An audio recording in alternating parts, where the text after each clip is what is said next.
Alors c'est parti, Daniel Delis, bonjour. Donc vous êtes l'auteur d'une histoire du rock'n'roll, histoire avec un S entre parenthèses, la révolution musicale des années 1950, donc aux éditions du Félin. Vous êtes journaliste belge. Est-ce que vous pouvez peut-être vous présenter d'abord, avant de parler vraiment de votre ouvrage, en quelques mots? Oui, si vous voulez. Donc, je suis effectivement belge. J'espère que mon accent n'est pas trop prononcé. Euh, Parfait.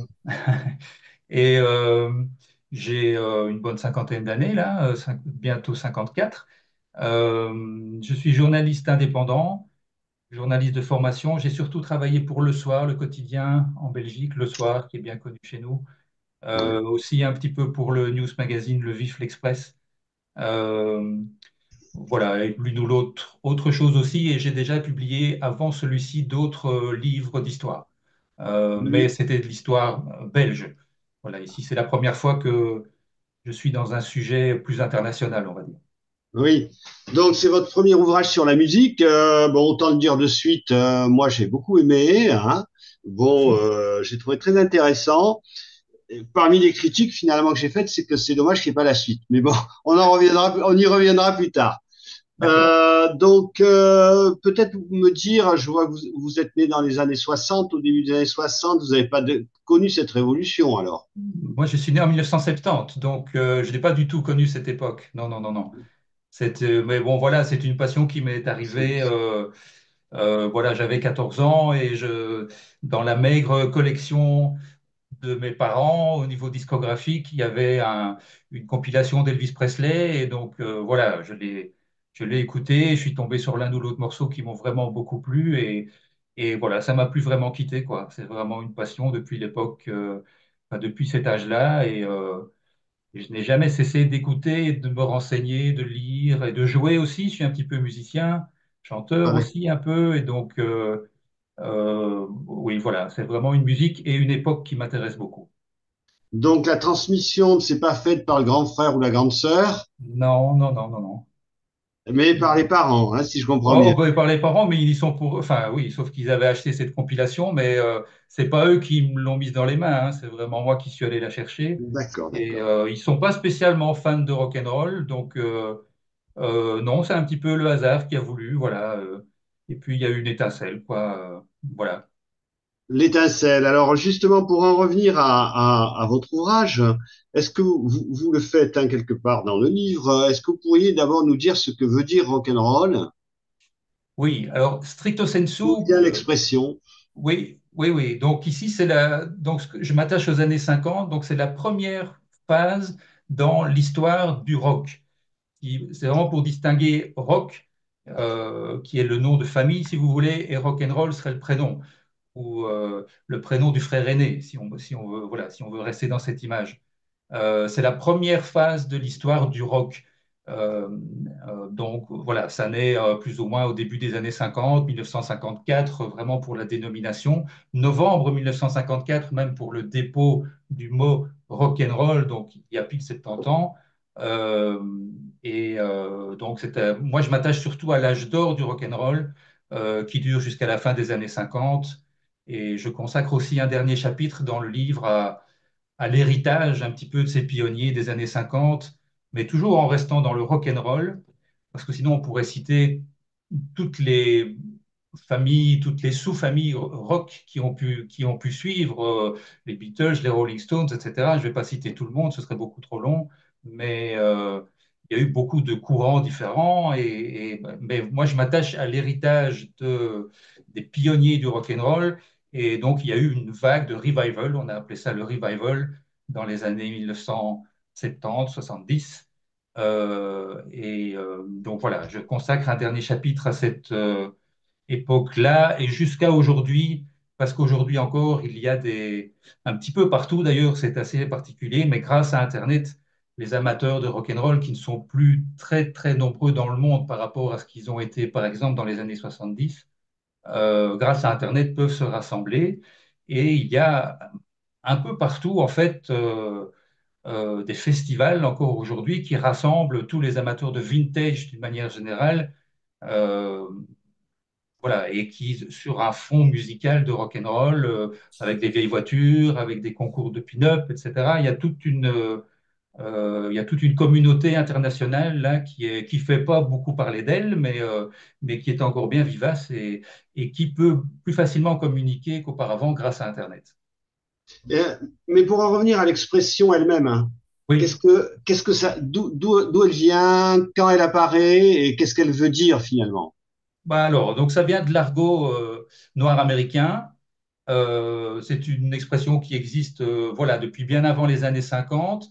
Ça peut avoir plusieurs significations. Ça peut vouloir dire danser, c'est une danse, le rock and roll. Ça veut aussi vouloir dire faire l'amour en argot, donc noir américain. Euh, et donc, c'est une expression qui existait avant qu'elle ne désigne un courant musical. Mais c'est Alan Freed, qui est un animateur de radio, j'imagine qu'on va reparler de lui, et organisateur de spectacles, qui, à cause d'un voilà, d'un événement vraiment particulier que je pourrais détailler si vous voulez, d'une action de justice, a été privé de son pseudonyme, a dû trouver un autre nom pour son émission, et il a choisi le rock and roll, et il a déposé donc en novembre 1954 cette expression qui, à ce moment-là, de l'argot noir américain, lui, il en a fait le nom d'un courant musical qui à l'époque était rhythm and blues, on appelait ça le rhythm and blues jusque-là, une musique typiquement noire, faite pour le public noir américain, mais qui commençait à avoir un certain succès auprès des adolescents blancs. Et donc, il a collé vraiment ce nouveau nom à cette musique qui existait déjà, mais ça a permis de l'étendre, de dépasser les préjugés raciaux qui étaient liés à cette expression rhythm and blues et qui a, en l'appelant ça le rock and roll, a permis de l'étendre à un public large. Je ne sais pas si je réponds à votre question. Mais oui, oui, oui, vous y répondez, mais, et vous apportez aussi beaucoup d'éléments, hein. D'abord sur les éléments techniques, la radio, et Oui. sur des passeurs. Alors bon, j'ai plus retenu le nom, mais effectivement, c'est Fred, c'est ça? Freed, c'est son nom de famille, sinon Voilà, c'est voilà. Alan Freed. Alan, voilà, sur ceux que j'ai appelés les passeurs Oui, dans mon petit compte rendu là, hein. Et puis aussi sur la question raciale qui est décisive oui, par rapport à la réception. oui. Vous dites à la fois, c'est ça qui est assez amusant et intéressant, que le blanc, le passeur qui est blanc pour adresser la musique, hein, Alan, pour adresser la musique auprès de jeunes ados blancs il doit se débarrasser d'une expression noire américaine, enfin qui désigne une musique noire américaine, rhythm and blues, mais il va quand même piocher dans une expression afro-américaine. Oui, oui, oui. C'était parce qu'il l'utilisait déjà en fait dans ses émissions précédemment, pas pour désigner le courant musical, mais il appelait déjà son émission Rock and Roll Party. euh, donc c'était la Moondog Rock and Roll Party, ça c'était le nom complet de son émission. Il a dû renoncer donc pour des raisons légales à Moondog, la première partie, et donc Oui, il c'est s'est ça. rabattu sur Rock and Roll Party. Donc party ça veut dire fête, hein. Oui. Euh, et rock'n'roll, ça veut dire bouger. Donc, donc oui, il n'a pas vraiment voulu, parce que s'il y avait, enfin, je développe ça aussi dans le livre à un certain moment, s'il n'y avait pas eu cette action de justice, est-ce que le rhythm and blues serait resté rhythm and blues avec toujours cette dénomination-là? Est-ce qu'il a, s'il n'y avait pas eu cette action de justice, est-ce qu'il aurait voulu donner un autre nom à cette musique pour l'étendre à un autre public, à un public blanc, large? C'est ce qu'il a affirmé plus tard. Est-ce qu'il aurait pu donner éventuellement un autre nom que rock'n'roll à ce courant musical? J'évoque dans le bouquin des autres possibilités, comme Big Beat, par exemple, donc le gros rythme, on traduit littéralement, qui est une expression, une de ses expressions favorites et qui va encore utiliser dans ses spectacles et ses émissions de télévision. Euh, donc voilà, il y a une part de hasard, une part d'opportunisme, et le hasard qui fait bien les choses parce que, comme des observateurs le font remarquer, euh, l'ont fait remarquer en analysant cette époque, euh, ça a permis vraiment de se débarrasser de l'image réductrice vraiment qui est attachée au public noir américain avec Rhythm and Blues. et en donnant un autre nom à cette musique, ça a permis vraiment d'ouvrir à un public blanc et progressivement, en fait, c'est devenu un autre style musical. À partir du moment où il y a eu un public blanc et aussi des artistes blancs qui ont interprété cette musique, ils l'ont transformé et c'est devenu le rock and roll tel qu'on le connaît encore aujourd'hui. C'est une autre musique que le rhythm and blues finalement. Mais ça a démarré, voilà, les racines sont vraiment là, quoi.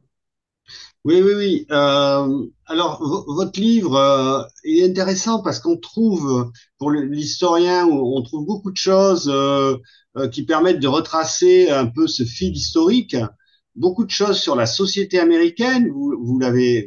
Voilà, vous faites allusion à plusieurs fois hein, à la ségrégation raciale qui règne au sein des États-Unis à ce moment-là, hein, et aux préjugés des parents hein, ou d'une grande partie de la population blanche, mais il y a quand même des individus souvent jeunes qui vont accepter en le transformant, comme vous le dites, c'est pas le seul, hein, celui dont vous parlez, qui vont accepter de partir de musique noire pour un peu, d'abord de la diffuser, ne serait-ce que de la diffuser et Oui, d'avoir du plaisir à l'écouter. oui. En fait, le point de départ aussi, c'est que les jeunes, donc blancs, noirs, les jeunes des États-Unis à cette époque-là, au début des années 50, ne trouvent pas sur le marché la musique qu'ils souhaitent pour s'amuser, pour danser. Il y a eu dans les années 40, les années 30-40, toute la vague des, des, des big bands swing, Mhm. qui sont vraiment typiques de l'époque de la guerre 40-45, par exemple. On songe à Glenn Miller, mais bon, voilà, il y a d'autres orchestres, bien sûr, qui étaient, voilà, ça c'était une musique aussi pour danser. Cette vague-là est vraiment passée dans les années 50. Et par contre, sur le marché généraliste, le marché pop, comme on l'appelle, donc pop pour populaire, donc ça n'a pas le même sens que la musique pop d'aujourd'hui, pas exactement, mais ce qu'on appelait à l'époque la musique pop était rempli d'une musique relativement fade qui convenait bien pour les adultes qui étaient d'un certain milieu plutôt conservateur, mais pour la jeunesse de l'époque, c'était un peu fade. Et donc, c'est un peu, ils sont allés trouver, les adolescents blancs sont allés trouver dans la musique a priori destinée à la population noire, ils sont allés trouver là une musique quand même un petit peu plus entraînante, un petit peu plus amusante. Et donc, c'est au départ aussi d'un manque sur le marché quelque part pour les jeunes qui a provoqué cette attirance très progressive quand même. C'est vraiment l'année 1954 est une année vraiment charnière parce que si on prend comme base, par exemple, de comparaison les spectacles d'Alan Freed, pour revenir encore à ce monsieur, euh, il organise donc une série de concerts où on peut danser aussi. Euh, Déjà depuis 1952, il le fait. Au départ, le public est exclusivement noir. Euh, et puis en 1954, petit à petit, la proportion vraiment du public blanc devient de plus en plus importante. Et jusque le premier, donc il démarre à Cleveland et puis il est transféré sur une radio plus importante à New York. Et le premier spectacle qu'il organise à New York en janvier 1955, les articles d'époque montrent, les observateurs constatent que pour la première fois, là, le public blanc et le public noir, c'est 50-50. Euh, et ça fait aussi penser à une phrase de Sam Phillips, qui est un des patrons de studio de l'époque, qui a beaucoup fait aussi pour la popularité du rock and roll. C'est le découvreur d'Elvis Presley, entre autres, qui disait à cette époque, les jeunes blancs avaient envie d'écouter le rhythm and blues, la musique noire, mais ils ne savaient pas s'ils pouvaient l'écouter. Il y a Mhm. quand même quand même tous ces a priori, voilà, de ségrégation, de racisme, hein, qui étaient vraiment très ancrés dans la société. Et donc, c'est pour ça que lui cherchait, en constatant, son point de départ, lui, était d'enregistrer des artistes noirs, mais il s'est dit, ce qu'il faudrait, ce serait des artistes blancs qui réinterpréterait cette musique noire de manière à pouvoir l'ouvrir à un public beaucoup plus large. Et ce sera le point de départ d'Elvis Presley, en fait. Oui, on a fait un peu de géographie là déjà, hein. On est passé de Ouais, Cleveland à New York avec Alan ouais, Freed. ouais. Mais Sam Phillips, si je ne me trompe pas, c'est Memphis. C'est Memphis, c'est le Tennessee, donc c'est le sud, où il y a peut-être encore un peu plus de ségrégation. En fait, la ségrégation, elle est diffuse dans tous les États-Unis. Simplement, dans le sud, elle est légale. Dans le Non, nord, elle est illégale. Ce sont simplement des établissements privés euh, peuvent refuser l'entrée. Enfin, voilà, c'est de la propriété privée. Il y a vraiment, les Noirs ne sont pas les bienvenus dans le Nord non plus. Euh, les écoles sont ségrégées, donc même à Chicago, même à Pittsburgh, des grandes villes dans le Nord industriel, il y a des écoles pour Noirs, des écoles pour Blancs. Les offres immobilières dans les journaux sont vraiment bien distinguées. Si c'est une offre for the colored people, hein, comme ils disent, pour les gens colorés, donc les gens de couleur. Même dans la partie nord des États-Unis, c'est aussi comme ça. Dans le sud, la différence, c'est que c'est inscrit dans la loi. Donc, c'est tout à fait légal de ne pas, voilà, de faire de la ségrégation. Et donc, mais c'est aussi là que, initialement, se trouve la plus grande partie de la population noire américaine.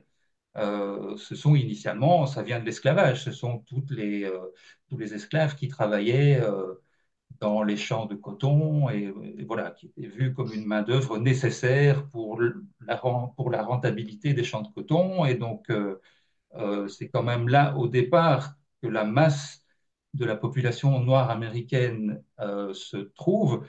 Ça change après les grandes- avec les deux guerres où il y a de l'industrie qui se développe, de l'industrie militaire qui se développe dans les grandes villes du nord et de l'ouest aussi, sur la côte ouest. Et il va y avoir un appel là d'air et la population noire du sud va progressivement, c'est la grande migration, comme disent les historiens des États-Unis, vont migrer vers les grandes villes comme Chicago par exemple, ou Détroit, aussi vers l'ouest, vers Los Angeles. Voilà, donc c'est plus aussi vrai dans les années 50. Déjà, c'est plus tout à fait, le Sud n'est plus le seul réservoir de population noire américaine, mais il y a aussi de fortes populations, des ghettos, hein, dans des villes comme Chicago ou comme Los Angeles ou New York. Hein, voilà, il y a vraiment les quartiers qui sont bien connus parce que les quartiers, on ne se mélange pas. Hein, donc, ce qui prouve que là aussi, il reste toujours du racisme un petit peu partout. Hein, mais c'est quand même moins prononcé dans le Nord. Et donc, Oui, Saint-Philippe, c'est lui, c'est le pardon, Sud. Oui, lui, c'est voilà. excusez-moi. Excusez-moi, Daniel, juste pour rappeler à nos amis auditeurs qui peuvent poser des questions en appuyant, en cliquant sur l'icône discuter, hein, d'écrire, et évidemment, on retransmettra les questions à Daniel.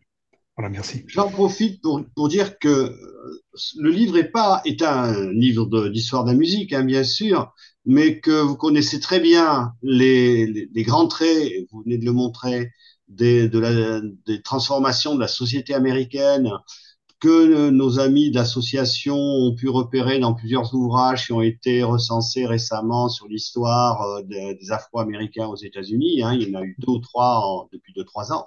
Donc, hein, Daniel Delis, pardon, excusez-moi, maîtrise très bien tout cela, mais il intègre dans le récit de manière très très souple, ce qui fait qu'on n'a pas de pesant rappel historique, mais qu'au contraire, c'est très bien intégré. Je vais un peu titiller Daniel Delis, c'est-à-dire le questionner à nouveau sur ses passeurs. Sam Phillips, il est à Memphis, hein, c'est ça? Oui, Il me semble que vous commencez par un enregistrement d'Ike Turner, non? oui, c'est ça, oui, en 1951, parce que c'est un morceau de rhythm and blues à l'époque, on ne parle pas de rock and roll, mais ça ressemble beaucoup à du rock and roll. C'est un rythme de boogie-woogie, c'est vraiment très entraînant. Il y a tout ce qui fait le charme de la musique noire américaine de l'époque et qui commence à séduire les jeunes blancs. C'est très entraînant. Je vous invite à écouter ce morceau si vous avez l'occasion et si vous vous intéressez aussi à ce genre de musique. Euh, mais donc, c'est l'époque où Sam Phillips fait des enregistrements de musiciens noirs. Euh, Un blanc qui parfois, enregistre des noirs, ça devait être quand même assez particulier dans Memphis. oui, c'était particulier dans Memphis, oui, mais en fait, c'est quelque chose d'inévitable. Tous ceux qui ont des moyens de créer des studios d'enregistrement ne peuvent être que blancs. Il y a très peu de... Il y a quelques exemples, mais il faudra attendre la Motown vraiment à Détroit dans les années 60 avec Berry Gordy, qui lui sera un noir, un patron noir de label, de maison de disques. Il y a aussi Vijay, pour être complet, qui est un autre label qui est à Chicago et qui lui aussi a des patrons noirs, mais ce sont vraiment des exceptions. Les, euh, Tous les autres labels, il y en a énormément, surtout dans les années 50, avec tous les petits labels, les Mhm. indépendants, comme on les appelle, sont très souvent, et les patrons de radio, c'est la même chose, patrons de télévision, les patrons, les financiers qui sont derrière sont toujours blancs, presque toujours blancs. Et, euh, et donc, Sam Phillips est dans cette veine-là. Pas toujours bien vu d'ailleurs des autres blancs. Bon, il fait partie de ceux qu'on appelle les nigger lovers, ces blancs qui ont des accointances avec les Noirs américains. Et donc, c'est pas très bien vu dans toute la société blanche, bien sûr que non. Mais néanmoins, lui a cette passion. C'est vraiment un patron, lui, de label enfin d'abord de studio et puis ça va devenir un label, euh, qui a vraiment ce goût pour faire connaître le charme de la musique noire au public blanc. Tous les patrons de labels dans les autres maisons de disques n'ont pas tous cette sensibilité-là pour la musique. Il y en a d'autres, et je l'explique aussi dans le livre, qui cherchent simplement le profit, qui ont le goût de l'argent, le goût du lucre.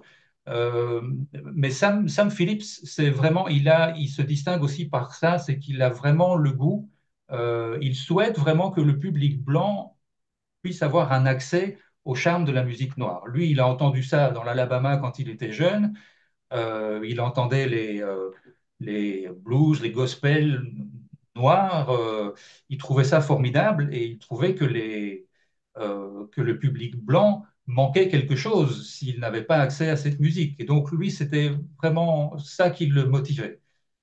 Et donc, en 1951, oui, ce morceau, il enregistre, donc il a ouvert son studio en 1950, et c'est un de ses premiers groupes noirs, celui de Ike Turner, comme vous disiez, qui enregistre là chez lui un morceau dont on dira plus tard, c'est un des morceaux dont on dira plus tard que peut-être c'est le premier rock and roll. Mais à cette époque-là, il n'y a aucun courant musical qui s'appelle rock and roll.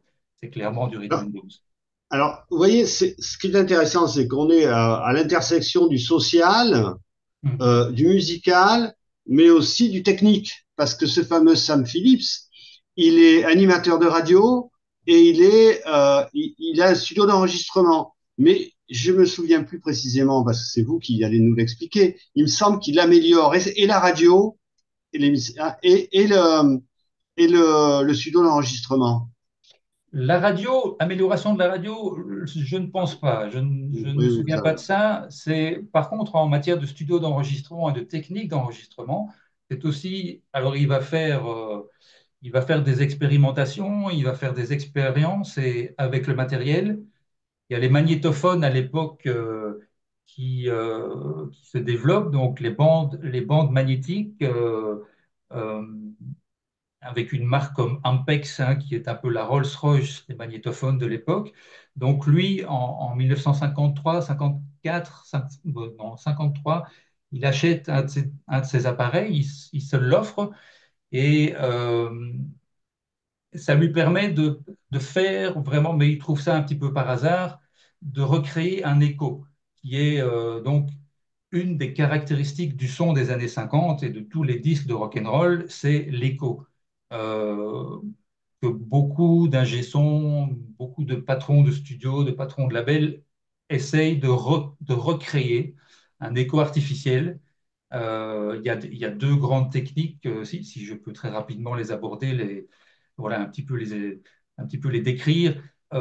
Soit c'est la chambre d'écho, ce qu'on appelle la chambre d'écho, donc une pièce fermée euh, avec un haut-parleur d'un côté, un micro de l'autre côté, et le micro, il enregistre l'écho qui est produit dans la chambre d'écho. Euh, Comme si on était dans une caverne, comme si on était dans une église. Voilà, on enregistre l'écho. On diffuse le son qui est enregistré, qui lui vient du studio d'enregistrement, et on le passe dans la chambre d'écho et on enregistre l'écho, euh, le son avec l'écho. L'autre grand, l'autre grande technique, c'est de recréer de manière technique et vraiment artificielle. On répète le son avec un écart très minime, et c'est ça qui crée l'écho. Et Sam Phillips, lui, est plutôt dans cette veine-là, bien qu'il ait essayé l'autre précédemment, en enfermant les musiciens dans des espèces de boîtes comme ça pour faire de l'écho, mais bon, ça n'a pas continué, il n'a pas continué dans cette voie-là. Après, donc, il a trouvé avec son Ampex, là, son magnétophone, il a constaté donc, il y a une touche pour enregistrer, puis une touche pour play, une touche pour jouer ce qu'on vient d'enregistrer. Et il constatait qu'en appuyant sur les deux touches en même temps, la note, le son qu'on vient d'enregistrer, le temps qu'il arrive à la tête de lecture, il y a un très léger décalage. Et il a constaté que ça pouvait faire un écho avec cette légère répétition à une fraction de seconde d'écart.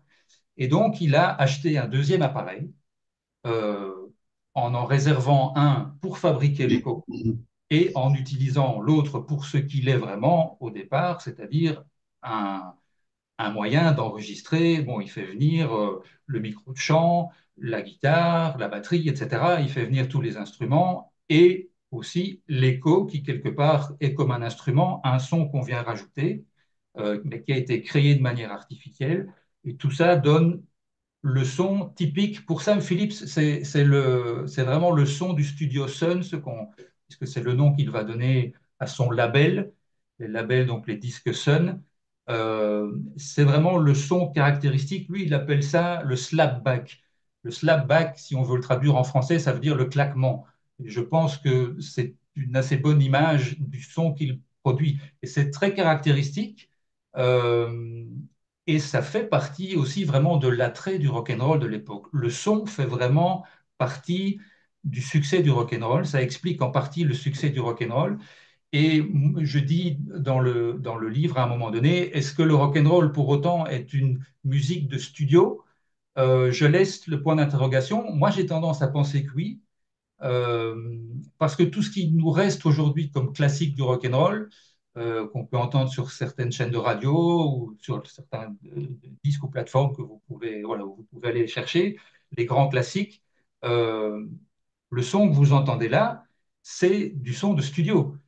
Si vous écoutiez en concert, on n'a pas énormément d'enregistrements de concerts des années 50 de rock and roll, mais les quelques-uns dont on dispose, euh, où vous entendez les musiciens qui rejouent leurs morceaux, mais sans les techniques de studio de l'époque, ça donne plus du tout la même chose. Euh, donc, voilà, c'est aussi les techniques d'enregistrement de l'époque. Enfin, il y en a d'autres, hein. Là, je me concentre sur l'écho parce que c'est vraiment un élément caractéristique. Il Oui, y a parce qu'il y d'autres, a les techniques d'enregistrement, il y a aussi des instruments il y a les instruments, donc qui la sont guitare électrique, transformés. mais ouais, je suppose que vous voulez parler de la guitare électrique, Oui, euh, je suppose aussi. oui, oui, voilà, c'est un instrument de l'époque, enfin, surtout un type de guitare électrique, puisque le problème de la guitare, c'est que quand elle n'est que acoustique, si on peut utiliser ce mot-là, hein, donc quand il n'y a pas de micro dessus, ça ne sonne pas très fort, en fait. Et donc, pour les fêtes scouts au coin du feu, c'est très bien, mais une fois qu'il faut jouer dans des orchestres avec une guitare, quand il y a des cuivres ou un piano à côté, la guitare, si elle est simplement acoustique, on ne l'entend plus du tout. Et donc, le problème des guitaristes dans les orchestres, c'est de se faire entendre. Et donc, les premières guitares électriques remontent aux années 30, euh, mais ce qui est spécifique au début des années 50, c'est qu'on résout un problème qui est inhérent à l'amplification des premières guitares électriques, c'est-à-dire elles ont des caisses de résonance, les premières guitares électriques. Ce sont vraiment des guitares traditionnelles sur lesquelles on vient mettre un micro et on amplifie le son. Le problème étant que quand le son sort du haut-parleur qui est là derrière et que éventuellement le son rentre de nouveau dans la caisse de résonance de la guitare, ça fait des interférences et ça peut faire des sons vraiment très très désagréables.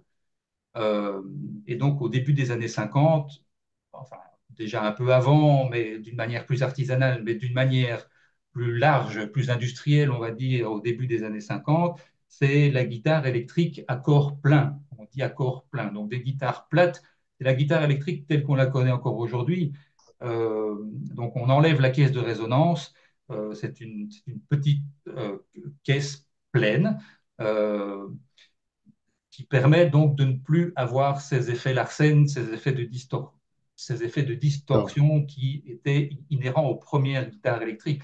Et ça permet aussi de donner des formes futuristes un petit peu à ces guitares. Et c'est un symbole aussi de modernité. Et les jeunes guitaristes qui utilisent au début des années 50 cette toute nouvelle guitare plate avec des formes vraiment particulières.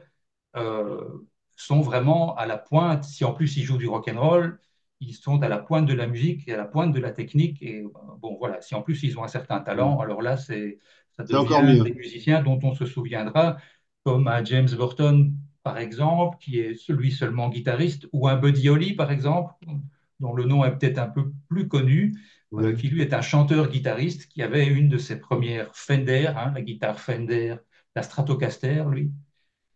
Mais donc c'est Fender, cette marque de la côte ouest qui est associée à cette première guitare à corps plein.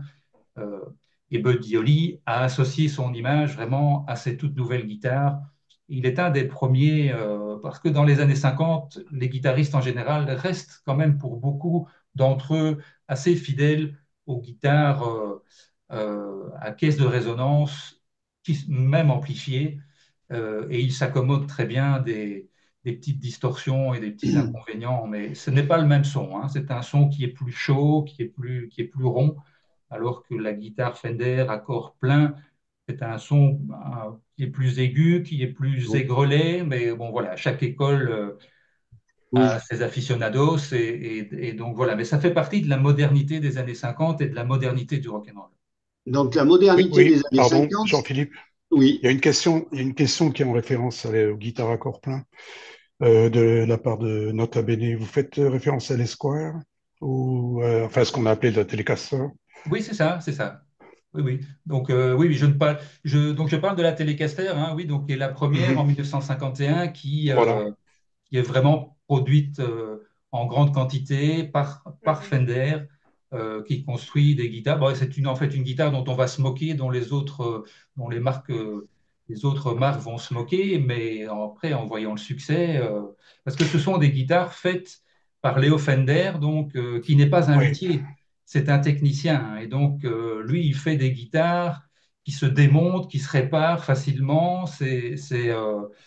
Pour réutiliser l'image que je cite d'un auteur américain, il dit quand les marques, quand les luthiers connus fabriquaient des Rolls-Royce, lui, Léo Fender, il fabriquait des Volkswagen. C'était oui. voilà, c'était aussi la production de masse de l'époque. C'est aussi une notion très typique des années 50 et des États-Unis. Et donc, Ah, c'était en premier lieu la Telecaster, Oui, euh, qui a été suivie mais par la Stratocaster. Je pense que je crois me rappeler que Ike Turner, en 51, quand il enregistre avec Sam Phillips, il a une Telecaster déjà. Quand il enregistre avec Sam Phillips, il est pianiste.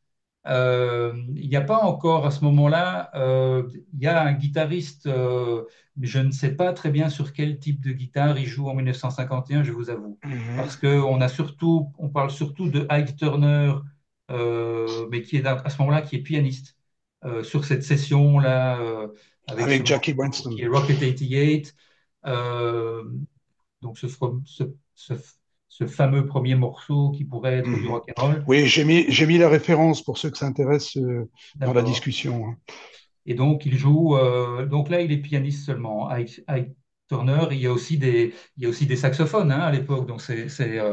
Et il y a aussi une guitare, bien sûr, avec la distorsion de l'époque vraiment qui est importante aussi pour la sonorité de ce premier morceau.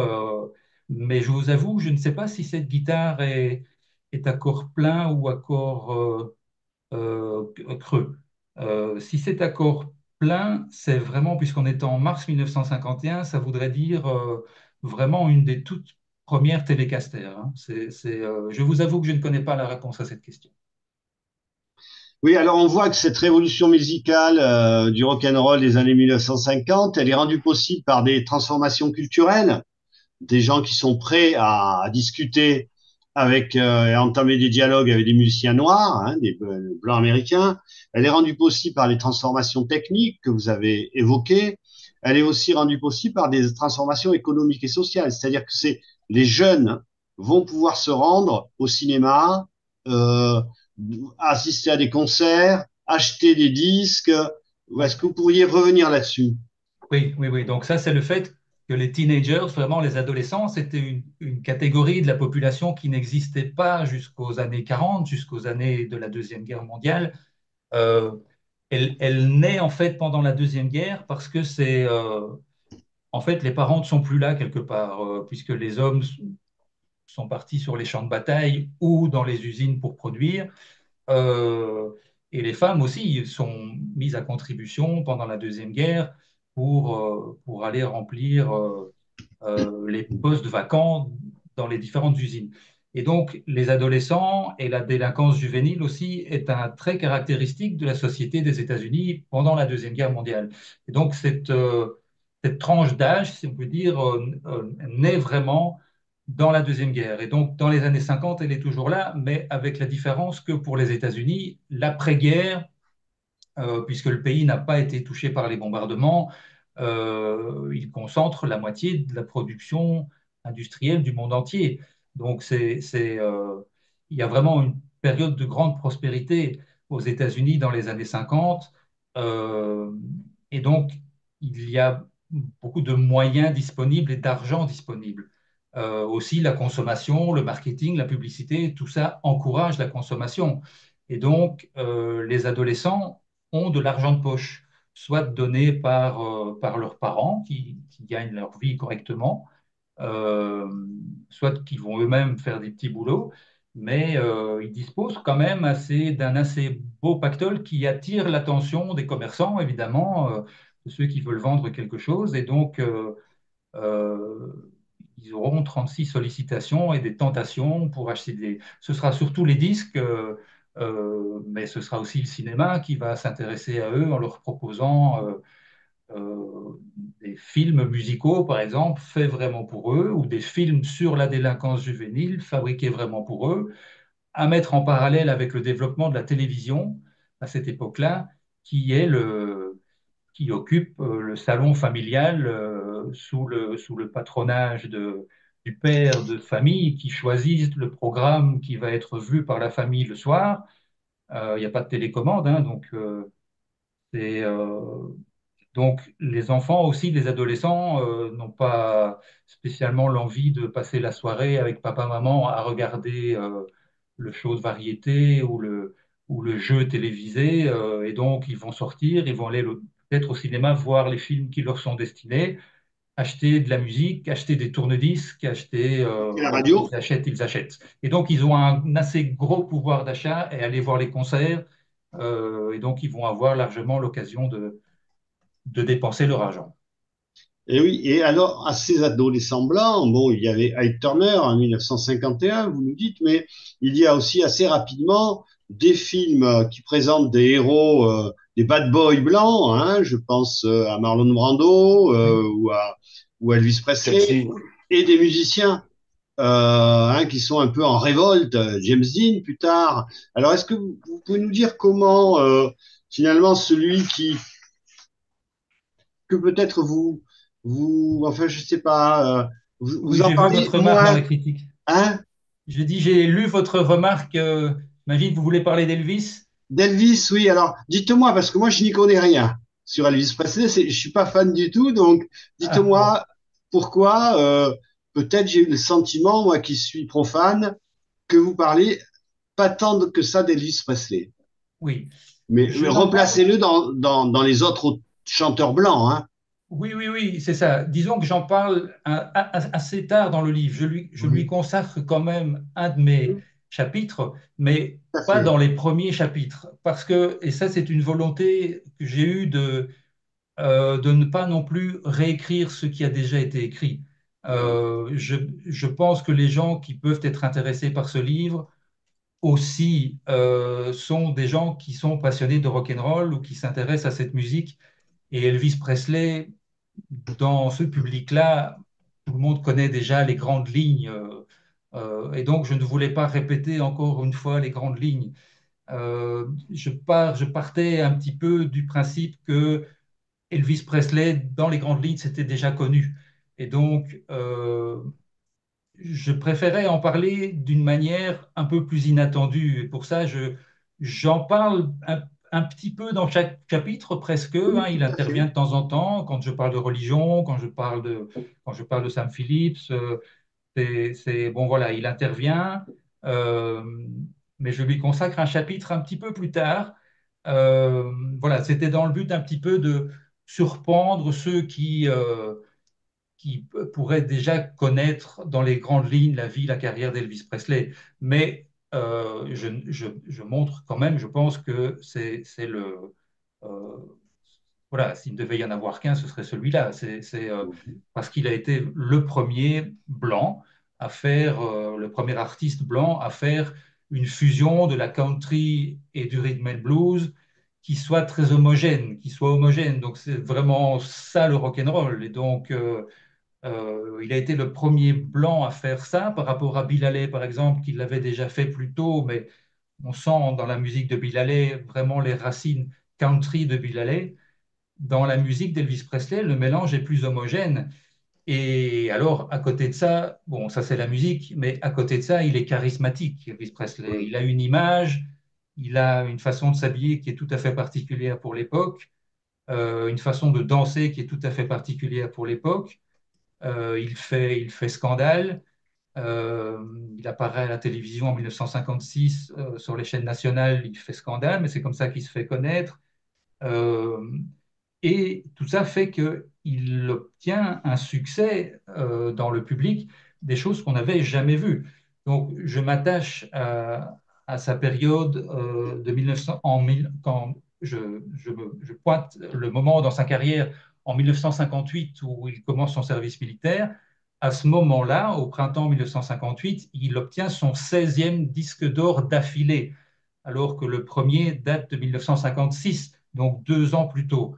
En 2 ans, c'est déjà son 16e disque d'or d'affilée.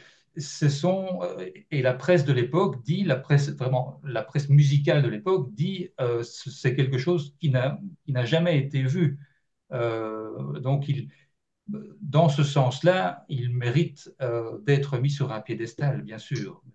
Bon, voilà, j'ai voulu le faire d'une manière un petit peu différente. Oui, oui, je comprends bien, je comprends bien. Oui, oui, d'accord. Dites-moi, alors, si vous savez que on s'intéresse de plus en plus à l'histoire du genre, euh, alors c'est quand même bizarre le rock'n'roll, surtout dans les années 50. Mais alors là, c'est toujours une question de profane. Le public d'Elvis Presley est quand même, je crois comprendre qu'il est majoritairement féminin ou très fortement féminin. Par contre, il n'y a pas de chanteuse. Non, il y en a peu, hein, donc j'explique ça un petit peu aussi dans le livre. Alors que dans le rhythm and blues, il y avait quelques personnalités féminines fortes. Je pense à Ruth Brown, je pense à Laverne Baker, enfin il y a d'autres noms comme ça. Dans le rock and roll, ça arrive très tardivement et pas d'une manière très spectaculaire. Il y a quelques noms, mais pas beaucoup. Une des premières étant Connie Francis, mais en 1958 seulement. Euh, bon, alors les explications, moi j'en ai relevé trois. Il y a le réflexe de l'industrie musicale de l'époque, elle Ah oui. constate que, comme vous dites, les clients du rock and roll, ce sont des jeunes femmes. Et qu'est-ce qui les encourage plus à ouvrir leur portefeuille ou leur porte-monnaie que l'image virile voilà, de la dernière idole du rock and roll. Voilà, quoi de mieux que ça? Donc, ils ne sont pas tentés de changer cette musique, prendre une autre logique que cette logique-là, puisqu'elle fonctionne pour eux. Ça, c'est une première chose. Une autre chose, donc il y a beaucoup de groupes vocaux aussi qui font partie de tout ce panorama du rock'n'roll. Euh, on va appeler le doo-wop plus tard, mais ce qu'on appelle les groupes vocaux encore dans les années 50, Ah oui. donc les harmonies vocales et tout ça, là, il y a une raison technique euh, dans le sens où l'éventail des voix féminines est moins large que l'éventail des voix masculines. Euh, il n'y a pas de voix de basse féminine, par exemple. Bon, voilà, en tout cas, c'est nettement moins marqué que les voix de basse masculines. Et donc, c'est aussi, là, c'est une raison technique. Mais la troisième, la raison et la principale, certainement, c'est au niveau sociétal, bien sûr, et c'est des choses qu'on entend encore aujourd'hui. C'est un certain machisme, un certain conservatisme qui, s'il est encore à l'œuvre aujourd'hui, vous imaginez bien que dans les années 50, il l'était encore plus.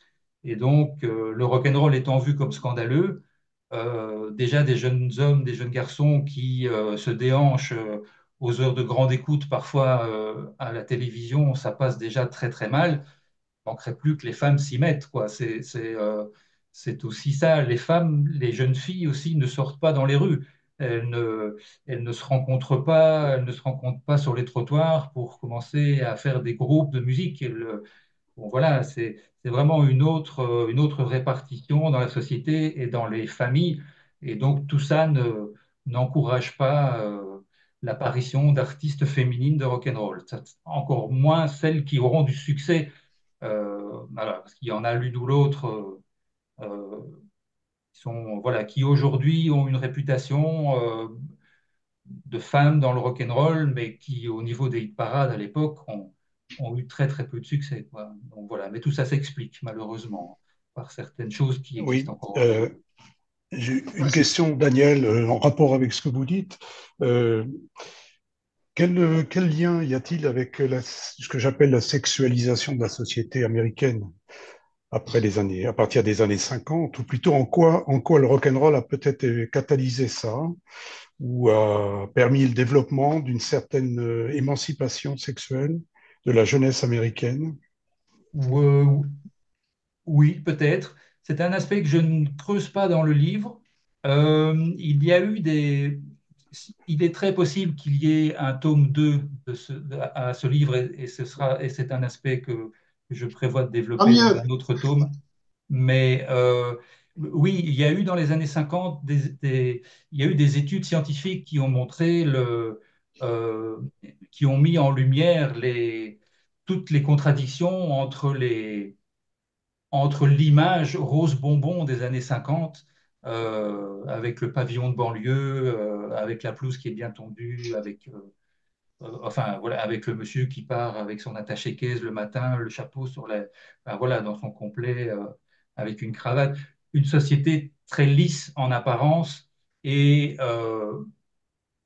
les mœurs sexuelles ou voilà, les fantasmes des uns des autres. Il y a eu une étude, je pense qui a fait l'objet d'une publication sur les, euh, les mœurs sexuelles du côté masculin. Il y a aussi une étude du côté féminin qui ont Oui, fait un peu scandale.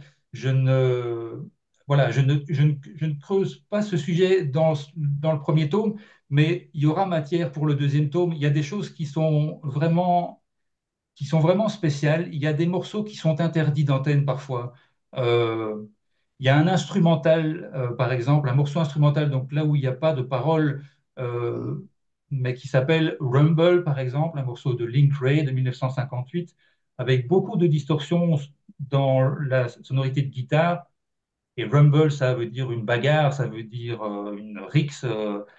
Et c'est vrai que le son de guitare ne donne pas envie de s'endormir le soir, quoi. C'est plutôt, voilà, c'est un morceau plutôt qui vous donne envie éventuellement de vous bagarrer. Ce morceau a été vraiment privé d'antenne sur pas mal de chaînes de radio.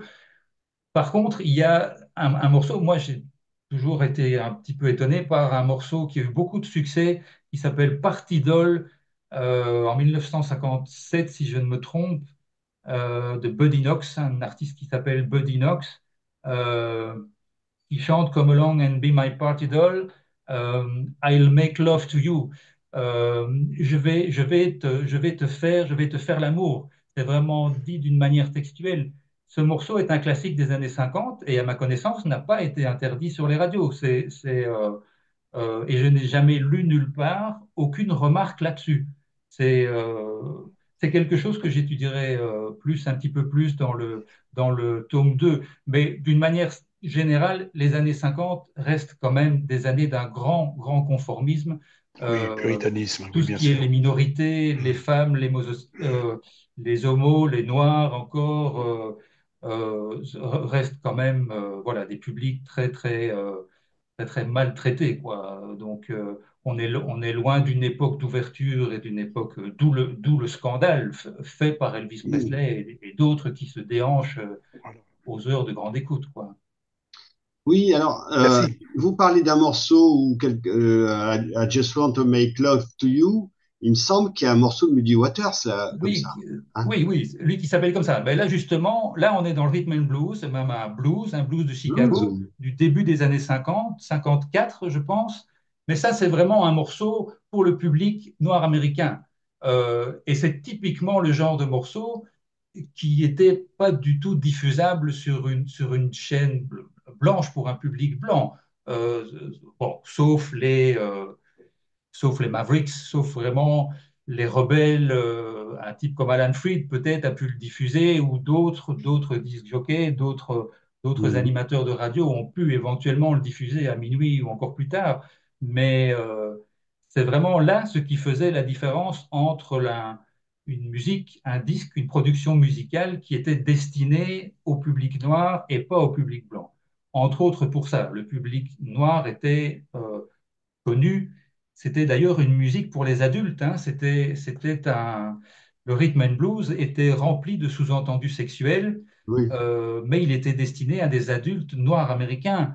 Et quand ces morceaux-là commençaient à être écoutés par des jeunes ados blancs, euh, il y avait là vraiment de quoi les émoustiller et entendre des choses qu'ils n'avaient jamais entendues auparavant. Et donc, toutes les ligues de bonne vertu qui se sont élevées, y compris du côté religieux, bien sûr, pour dire n'allez pas dans des concerts de rock and roll, vous allez y perdre votre bonne conscience, vraiment votre moralité. Euh, enfin, je veux dire, il y avait matière à avoir ce genre de réaction parce que le rhythm and blues au départ, n'était pas fait pour des jeunes oreilles blanches. C'est ce qui faisait Ah, aussi l'intérêt de l'appeler rock and roll et d'en faire une musique un petit peu différente, avec des publics, avec des musiques et des paroles beaucoup plus passe-partout et simplement un rythme dansant et des paroles à se remémorer. Et donc ça, ce sont plutôt les caractéristiques du rock and roll qui deviennent différentes du rhythm and blues. on en revient à la conversation au tout début sur les Rolling Stones, puisque quand ils viennent, je crois, une de leurs premières tournées, ils expliquent pourquoi ils ont choisi ce nom et ils font une référence à une chanson de Muddy Waters, Oui, oui, voilà, tout à fait. qui était inconnue ou très peu connue par beaucoup d'intervieweurs blancs aux États-Unis. Ben oui, il a eu sa période. Pourtant, c'est le maître, c'est le maître du Chicago Blues. Mais donc qui était, voilà, une musique avec. Donc vraiment, la musique était aussi ségrégée au début des années 50. Il y avait vraiment des canaux de distribution qui étaient spécifiques pour les Afro-Américains et aussi spécifiques pour la musique country, qui était là pour c'était dans une branche, c'était les pecnos noirs de la campagne, et de l'autre côté, la musique country, c'était pour les pecnos blancs de la campagne. Et la musique pop, avec violon, etc., et pas une note plus haut que l'autre, c'était la musique respectable. Euh, Vous mais pensez donc, à Frank Sinatra, là, par exemple? euh, oui, oui, par exemple, il faisait partie de ce courant. Oui, oui, tout à fait. Il y en avait d'autres, hein, mais il y avait un Mario Lanza, par exemple. Il y avait Frankie Lane, il y avait Johnny Ray, qui était déjà un peu plus rythmé, un peu plus expressif, mais pas encore assez vraiment pour les teenagers blancs qui cherchaient de la musique pour danser, comme je vous l'ai expliqué tout à l'heure. Et donc Muddy Waters était vraiment dans ces canaux. Il était programmé par Alan Freed, par exemple, dans ses premiers spectacles qu'il organisait en 52, 3, 4. Il y a eu parfois, Muddy Waters était à l'affiche de ces spectacles à côté des groupes vocaux noirs, mais c'était l'époque où l'affiche était avec des artistes noirs et le public était presque exclusivement noir. Donc, c'était une D'accord. musique, celle de Muddy Waters en tout cas, certainement le morceau que vous avez cité n'était pas audible pour le public blanc. Oui, alors il y a une question sur le. D'ailleurs, je crois que c'est le titre d'un de vos chapitres, hein. Le rock'n'roll, c'est la musique du diable. Quel rapport au religieux? Ben, oui, donc les États-Unis, c'est la religion. Voilà, ça aussi, c'est encore dans l'actualité, hein. C'est même que ça revient dans l'actualité, si on Oui, peut dire. Euh, c'est un phénomène historique. Les premiers immigrants, les premiers colons qui sont venus d'Europe étaient souvent chassés pour des raisons religieuses. Donc, ils venaient chercher la tranquillité de pouvoir pratiquer leur religion sur un nouveau continent. Et donc, de là, le fort ancrage religieux des États-Unis vient de ces raisons lointaines historiques. Euh, Ça s'est beaucoup ancré, en particulier dans le sud des États-Unis, où il y a plusieurs courants protestants, mais c'est surtout le protestantisme aux États-Unis, aussi le catholicisme.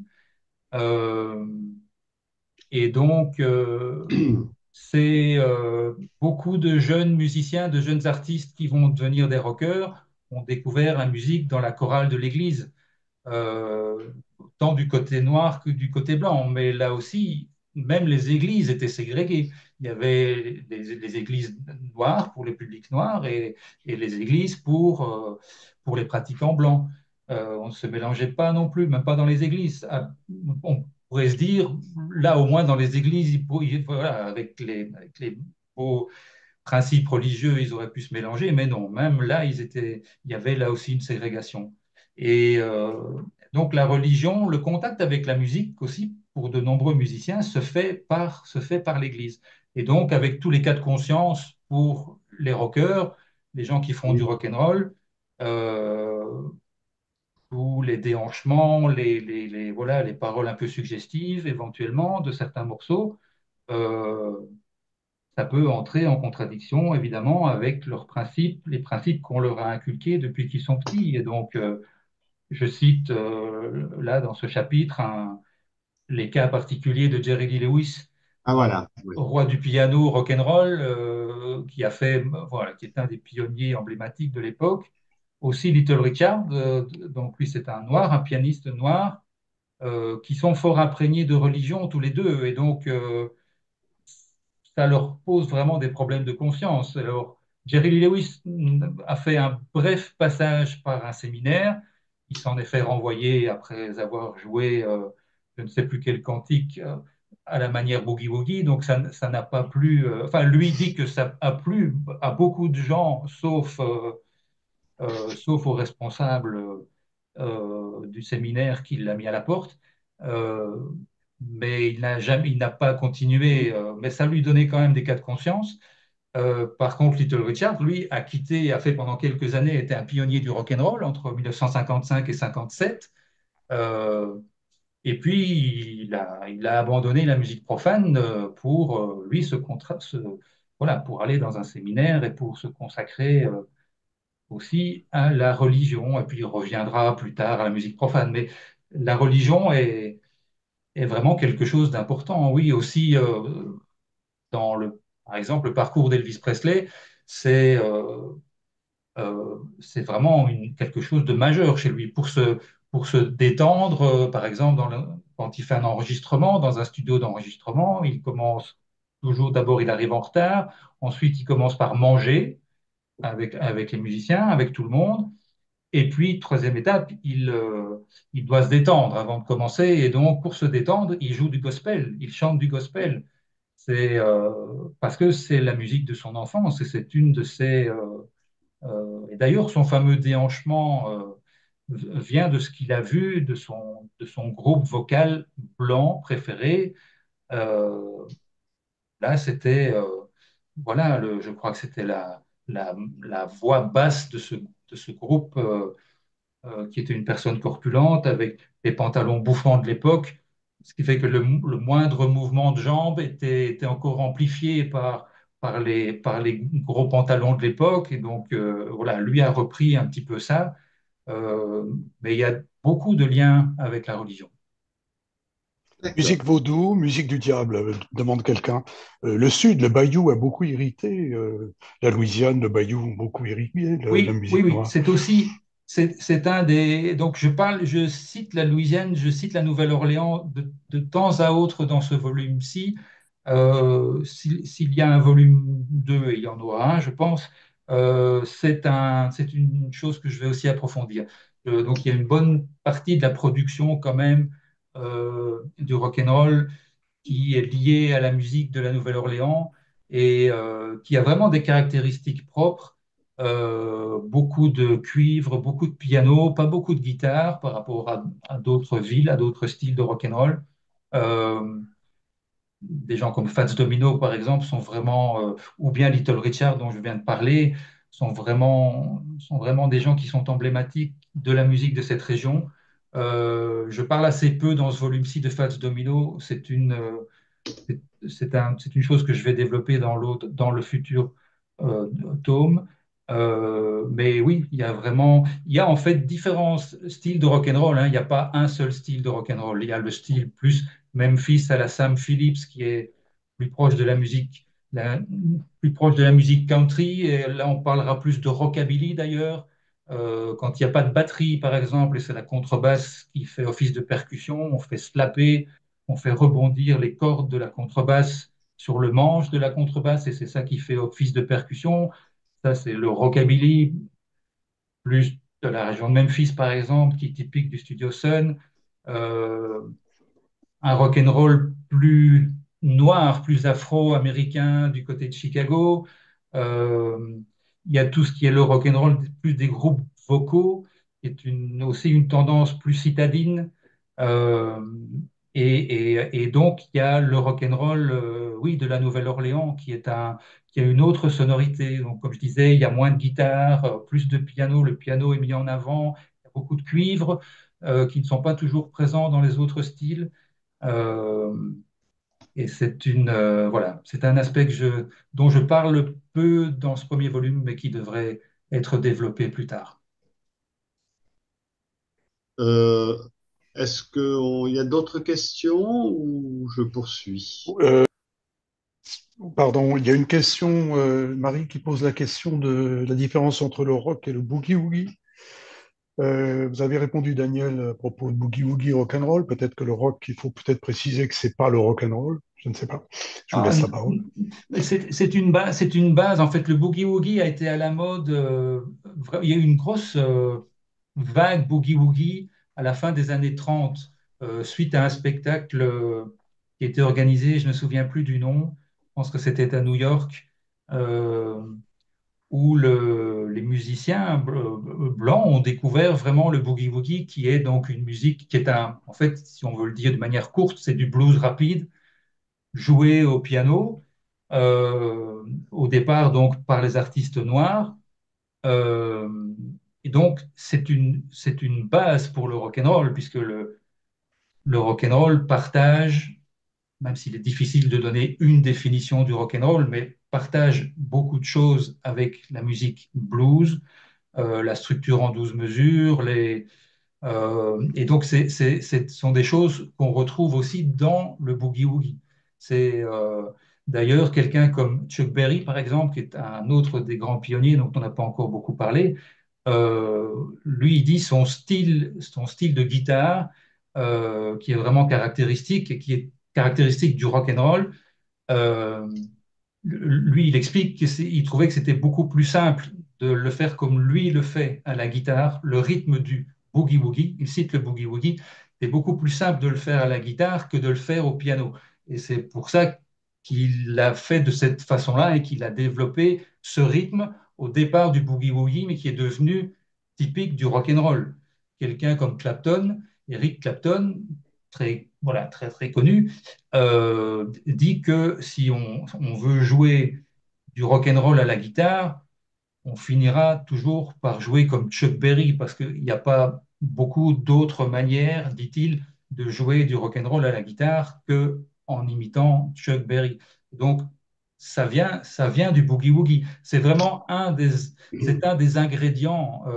En fait, le rock and roll, c'est donc une fusion de country et de blues, mais de blues rapide d'une certaine manière. Le blues rapide, ça peut être du jump blues. Enfin bref, il y a différents courants selon les régions du pays dans lesquelles ils sont joués. On les a appelés autrement, mais euh, le blues rapide, c'est aussi du boogie-woogie, on peut l'appeler comme ça. Et donc, le boogie-woogie est un des ingrédients de base du rock and roll. Et certainement chez quelqu'un comme Chuck Berry, par exemple. Oui. Il y a deux éléments dont on n'a pas parlé. Un sur lequel vous insistez beaucoup dans votre livre, c'est le fait que cette musique qui apparaît à Memphis, à Cleveland, dans la Nouvelle-Orléans, à New York, eh bien, elle se répand dans les États-Unis, mais bien au-delà, hein, dans le monde entier. Est-ce que vous pourriez nous dire ce qui explique cela pour vous? Ben, ce qui explique cela, en premier lieu, c'est le cinéma, hein, Mhm. si j'ai bonne mémoire, en 1958, c'est la première année où les recettes à Hollywood de l'industrie du cinéma, les recettes de l'étranger sont supérieures aux recettes du pays national. Ah, d'accord. Donc le cinéma s'exporte. Et donc, y compris les films musicaux qui ont été développés à cette époque pour les teenagers blancs des États-Unis, blancs et noirs des États-Unis. Euh, et donc, quelqu'un comme Bill Haley, par exemple, les gros tubes de Bill Haley se font connaître dans le monde, Mhm. une bonne partie du monde, hein, parce que le monde, c'est très vaste, évidemment. Donc, une bonne partie du monde, le monde anglophone d'abord, le monde occidental d'une manière générale après, euh, mais quand même dans une bonne partie du monde qui est encore un monde avec des empires coloniaux. Donc, même si ça se délite à cette époque-là, mais euh, bon, voilà, ce qui arrive dans les métropoles culturellement peut être aussi susceptible de se développer dans les colonies. Donc c'est quand même une bonne partie du monde qui est assez contaminée par le rock and roll. Au départ, par le cinéma, les films musicaux, ceux d'abord où on voit Bill Haley, ceux avec Elvis Presley aussi, bien sûr, puisqu'il a fait du cinéma très rapidement. Euh, Et aussi, il y a d'autres facteurs qui expliquent comme ça la dispersion du rock and roll en dehors des frontières américaines. Il y a quelques stations de radio qui vont se spécialiser dans la diffusion du rock and roll. Je développe l'exemple type dans le livre qui est Radio Luxembourg, qui était à l'époque une radio privée, donc une des rares premières radios privées, puisqu'à l'époque, c'était des radios publiques qui ne pouvaient pas passer de publicité. Et donc, pour les annonceurs, pour les entreprises qui voulaient faire de la publicité à la radio, il fallait qu'elles passent par les radios privées, et notamment sur Radio Luxembourg, donc, qui était effectivement implanté avec un émetteur gigantesque de 350 000 watts euh, à comparer avec le plus gros des émetteurs aux États-Unis à la même époque, c'est 50 000 watts. C'est le Ah oui. maximum autorisé. Ici, ils associent trois émetteurs pour une puissance globale de 350 000 watts, euh, avec lesquels ils arrosent toute l'Europe. Ils font des émissions dans quatre langues différentes. Et donc, ça leur permet d'attirer des annonceurs d'un petit peu toute l'Europe et de se financer par la publicité et avec une programmation beaucoup plus souple que celle des chaînes publiques. Et donc, par exemple, sur Radio Luxembourg, les émissions en anglais, mais qu'on pouvait capter en France aussi, par exemple, euh, ils rediffusent le samedi soir un extrait. Ils ont un accord avec la station de radio d'Alan Freed, là où Alan Freed travaille, et ils rediffusent un extrait de l'émission d'Alan Freed. Il y a aussi le dimanche soir le top 20 britannique, qui est aussi très suivi, assez proche du top 20 américain, avec un peu de retard, un peu de décalage dans le temps, mais en tout cas beaucoup plus rempli de rock'n'roll que ce qu'on peut trouver à l'époque dans les parades français, par exemple, qui est encore en 1958, par exemple, encore très peu contaminé par le rock'n'roll. Donc il y a ça, il y a aussi la diffusion des jukebox euh, qui ne, voilà, qui se diffusent, qui au début sont vus comme vraiment des objets très américains, très connotés, mais qui à cette époque-là se répandent vraiment et qui participent parce qu'ils sont placés dans les maisons de jeunes, ils sont placés dans les cafés, ils sont placés dans les restaurants, et les patrons de ces bistrots vont faire plaisir à leur clientèle jeune en y installant du rock'n'roll, et donc c'est aussi un vecteur de diffusion. Et quatrièmement, la presse ne se prive pas donc la presse vraiment généraliste ne se prive pas de faire vraiment de donner de l'écho à, à tout ce qui peut être un petit peu scandaleux dans les sorties de films, par exemple. Il y a des bagarres, ou presque bagarres, ou en tout cas un petit peu de grabuge à la sortie des cinémas, de certains films musicaux, et donc on monte ça en épingle. Il y a parfois des vrais cas de délinquance, hein, avec des références claires aux blousons de cuir voilà, et à l'image de Marlon Brando que vous citiez tout à l'heure, il y en a vraiment qui revendiquent ça aussi. Euh, mais donc, quand la presse aussi joue un rôle de caisse de résonance, ben, ça participe aussi d'une certaine manière à la diffusion du Et, rock'n'roll en dehors des États-Unis. et Elvis Presley fait son service militaire en Allemagne, si je me souviens bien. Oui. Donc, oui, oui, tout à fait. Donc, il a été envahi par il a passé. Enfin, voilà. Il avait beaucoup de facilité quand même, hein. Il n'a pas eu. Puisqu'il a pu loger. Puisqu'il a fait venir sa famille. Quand on avait sa famille près de soi, dans un certain périmètre, ils étaient autorisés à les loger dans le logement familial. Et donc, lui a fait venir toute sa famille en Allemagne. Ils ont loué une maison près de la caserne où il était installé. Et donc, tous les jours, il rentrait dans la maison, voilà, dans la maison familiale. Et, euh, évidemment, autour de la maison, il y avait des fans tous les jours qui l'attendaient. Des Voilà. fans Est-ce que allemands, mais aussi des fans qui venaient. Il y a des musiciens qui sont venus. Quelqu'un comme Cliff Richard, par exemple, donc assez connu en Angleterre, si je ne me trompe, c'est lui qui est venu pour rendre visite à Elvis. Mais malheureusement, quand il est venu frapper, ben, Elvis n'était pas là. Donc voilà, mais d'autres musiciens, un musicien suédois, c'est connu.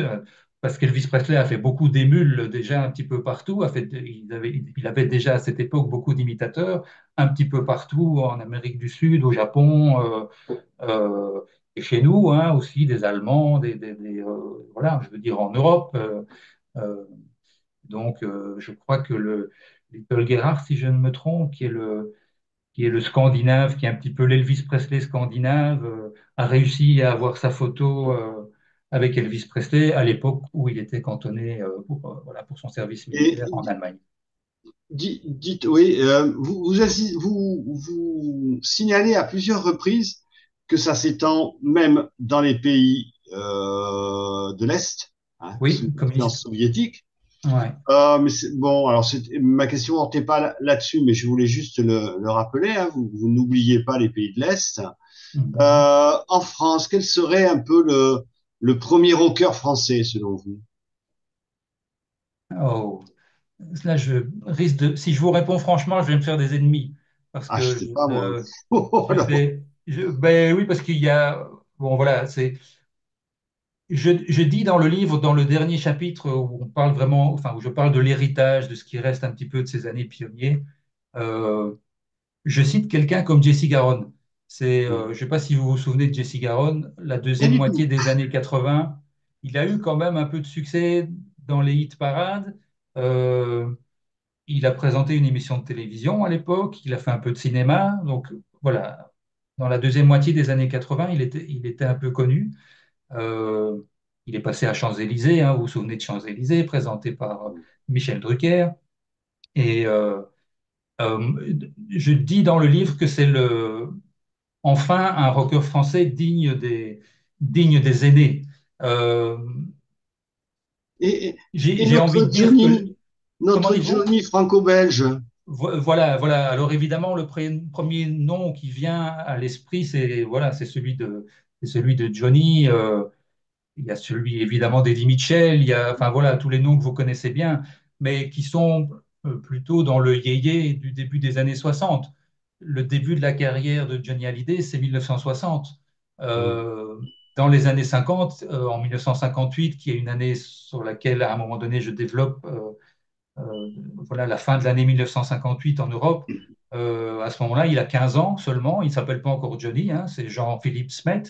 Mais il fréquente déjà les amis comme Claude Moine, qui deviendra Eddie, Eddie Mitchell, qui est un an plus âgé que lui. Et il fréquente le Golf Draw déjà, Mm. qui est donc le Golf Draw qui va devenir le temple du rock and roll parisien, mais qui à l'époque, voilà, ça commence seulement à être un petit peu connu, le point de rendez-vous pour les quelques amateurs parisiens vraiment de rock and roll, mais c'est vraiment les tout débuts.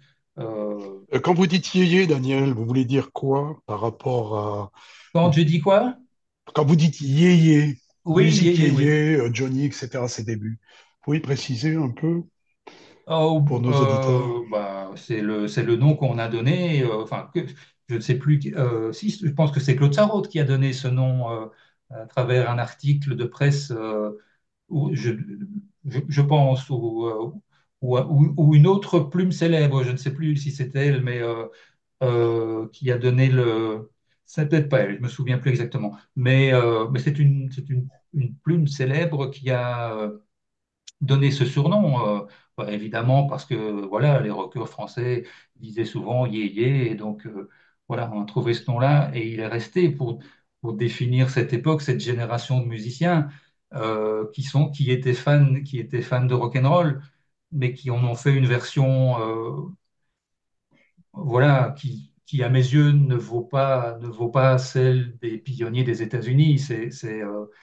Et c'est pas propre à la France. Je veux dire, dans tous ceux qui ont essayé d'imiter Elvis Presley dès la fin des années 50, euh, je cite en Angleterre, par exemple, je citais Cliff Richard, euh, qui était connu aussi de ce côté-ci de la Manche, je dis, lui, enfin, je pense que de l'avis général par rapport aux critiques rock de l'époque, Cliff Richard a fait en 1958 ce qui est reconnu comme le premier rock and roll anglais euh, digne de ce nom, dirons-nous. Ça ne veut pas dire que c'est le premier rocker anglais. Il y en a eu d'autres avant. Il y a eu un Tommy Steele, par exemple, qui était le premier, mais qui est venu jouer en Belgique. Je sais, il est venu jouer en Belgique. Il a eu son succès chez nous mais bon, voilà, je vous laisse juge, hein, c'est voilà, c'est chacun son truc. Vous écouterez aussi Tommy Steele et les premiers disques de Johnny Hallyday et ceux de Claude Moine euh, ou Eddie Mitchell ou de Dick Rivers. Bon, voilà, c'est Et Daniel, vous évoquez Keith Richards. Euh, c'est quand Tout à même fait. très intéressant parce que, évidemment, que c'est pas le premier rocker anglais, mais dans son autobiographie, il raconte très bien que, à la fin des années, enfin, aux années 50, hein, après la Mhm, guerre, mhm, l'influence évidemment qu'il y a à la langue, ou à la proximité linguistique avec les États-Unis, l'extraordinaire influence qu'ont eu sur les gamins de l'époque, sur les ados de mhm, l'époque, mhm. la musique noire et notamment le rhythm and blues, le rock and roll, etc. Et moi, j'aimerais vous interroger sur la relation, cette relation extraordinaire entre les rockers blancs, ceux qui sont emparés de cette musique en Europe, notamment en Angleterre, bien sûr, avec la musique noire. Parce que, par exemple, quand les Stones sont pour la première fois aux États-Unis, euh, Keith Richards raconte sa première rencontre avec justement Muddy Waters dans Yes. les studios à Chicago de Yes. Motown, Non, yes. pardon, voilà, et qui rencontre Muddy Waters qui est en train de repeindre un plafond sur Oui, un escabeau, et puis il oui. tombe à genoux parce que pour lui c'est un dieu vivant. Mhm, Et oui. Muddy Waters lui répond, mais les blancs ici, les blancs ils font ce qu'ils veulent et nous on fait rien. Oui, oui. On est des moins que rien. Et ils découvrent la ségrégation. Ils sont confrontés de façon extrêmement brutale à la Mhm, ségrégation américaine, alors qu'ils ont cette culture britannique et d'ailleurs européenne d'écouter, de curiosité vis-à-vis de cette musique noire mhm, oui. qui arrive. Donc là, il y a quelque chose d'assez intéressant, excusez-moi. Oui, oui, tout à fait. Donc c'est particulièrement le cas pour les Rolling Stones et pour quelques autres groupes comme les Animals, comme et quelqu'un Oui, comme Clapton et d'autres, hein, Voilà. qui vont ramener. On dit toujours qu'ils ont ramené dans les années 60, ils ramenaient aux États-Unis, ils ont fait redécouvrir aux Américains une musique qu'ils connaissaient peu, mais qui venait de chez eux en fait. Euh, C'était un peu moins évident pour les Beatles, par exemple, qui étaient plus fans de Buddy Holly, voilà, de choses comme ça, plus fans de Carl Perkins, donc qui sont des musiciens blancs. Mais les Rolling Stones, oui, c'est vraiment flagrant. C'est le, c'est le, Là, on entrera dans la musique rock, hein, on entrera dans la deuxième phase et c'est un retour aux racines noires réinterprétées quand même, hein. Si vous comparez les enregistrements de Muddy Waters du début des années 50 et les Rolling Stones euh, des années 60, voilà, c'est aussi réinterprété. C'est pas exactement la même chose, mais voilà. Et aussi, vous parliez de Keith Richards, grand fan de Chuck Berry aussi. Donc là, vraiment, ils étaient proches de la musique noire, oui, c'est vrai. Et ils ont rendu service à tous ces musiciens en les faisant de nouveau connaître dans les années 60. Oui. et bien, on arrive bientôt au terme de l'entretien. Est-ce qu'il y a une autre question ou je pose une question? Mais en attendant, ben, écoutez, vous allez un peu déflorer. C'est quoi la suite? La suite, vous voulez dire le dernier chapitre du livre ou bien la Non, non, suite non. Votre projet dont vous nous avez commencé à nous appâter, donc vous allez nous en dire avec un un peu tome plus. 2 Ah, avec un tome 2 c'est ça que vous voulez voilà. dire? Ah ben oui, oui, voilà. Disons que quand j'ai fait l'écriture de ce premier, voilà, de ce volume, euh, cette histoire est tellement, enfin voilà, ça s'étend sur une décennie et donc une fois qu'on commence à plonger dans la presse de l'époque, dans les biographies, dans les autobiographies des musiciens, des choses qui n'ont jamais été traduites, donc on connaît assez peu dans le monde francophone. Euh, il y a évidemment, là, le volume qui est paru, il fait 220 pages, quelque chose comme ça. Donc, il y a encore beaucoup de choses. Il y aurait moyen de dire encore beaucoup de choses, encore aussi intéressantes, me semble-t-il, que ce qu'il y a dans ce premier volume. Donc, il y aurait en tout cas de la matière à faire un deuxième volume. Non pas continuer la chronologie, parce que il pourrait évidemment y avoir d'autres volumes sur les années 60, les années 70. Moi, je pense d'abord qu'il y a matière à faire encore de la bonne littérature encore sur les années 50. Là, j'explique les grands traits, c'est vraiment les grands personnages, voilà, les personnages principaux, mais il y a Oui. encore, bon, il y en a quelques-uns qui n'ont pas trouvé place, voilà, comme Face Domino, je le disais tout à l'heure, dont je parle assez peu dans ce volume-ci. Euh, et puis, il y a tous les seconds couteaux, il y a tous ceux qui sont restés un peu plus méconnus, euh, mais, euh, mais dont les histoires sont parfois, enfin, sont riches d'enseignements aussi. Quand on peut raconter aussi par des anecdotes, quand on peut faire ce que j'ai essayé de faire ici, essayer de faire sentir les choses aussi par les décors, par les environnements urbains, etc., par le cadre culturel, le cadre de l'époque, le cadre de la société. Il y a encore des choses comme ça, aussi riches que ça, je pense. Il y a encore moyen de faire un deuxième tome. Après, la suite de l'histoire du rock, c'est plus, selon moi, une question de courants musicaux que de décennies. Ici, le rock'n'roll correspond aux années 50, mais après, le punk, le hard rock, le heavy metal, qui sont chaque fois des courants de rock, enfin des sous-courants du rock, ne correspondent pas forcément à des décennies. Euh, c'est un peu plus le cas pour le rock and roll, mais après, euh, c'est un peu moins facile à diviser en décennies, par exemple. C'est plutôt à faire en courants musicaux. et les courants musicaux qui rentrent dans le rock après le rock and roll, moi, je ne m'y connais pas.